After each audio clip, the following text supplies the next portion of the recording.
बहुत समय पहले की बात है। एक गांव में एक ब्राह्मण रहा करता था। एक बार वह अपने यजमान से एक बकरा लेकर अपने घर जा रहा था। रास्ता लंबा और सुनसान था।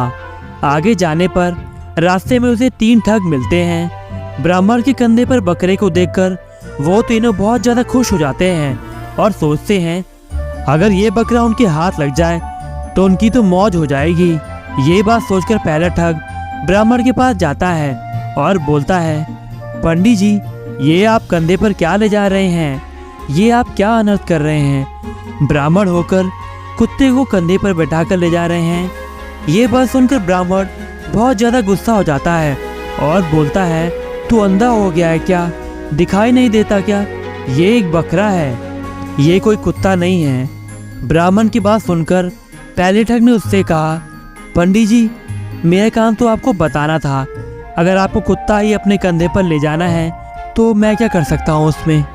आप जाने और आपका काम जाने। थोड़ी दूर चलने के बाद ब्राह्मण को दूसरा ठग मिलता है।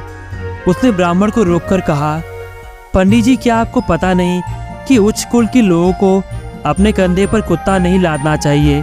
पंडित जी दूसरे ठग की बात सुनकर बहुत गुस्सा हो जाते हैं और बोलते हैं, लगता है आज सब पागल हो गए हैं। और ये बात बोलकर वो आगे बढ़ जाते हैं। कुछ दूर जाने पर ब्राह्मण को तीसरा ठग दिखाई देता है। उसने भी ब्राह्मण से उसके कंधे पर कुत्ता ले जाने का कारण पूछा। ये बात सुनकर वो अब थोड़ा डर जाता है। वो सोचता है जरूर ये बकरी कोई भूत पिशाच है जो बकरी का रूप धरकर मेरे कंधे पर बैठी है। और वो तुरंत उस बकरे को जमीन पर उतार देता है और वहाँ से भाग जाता है।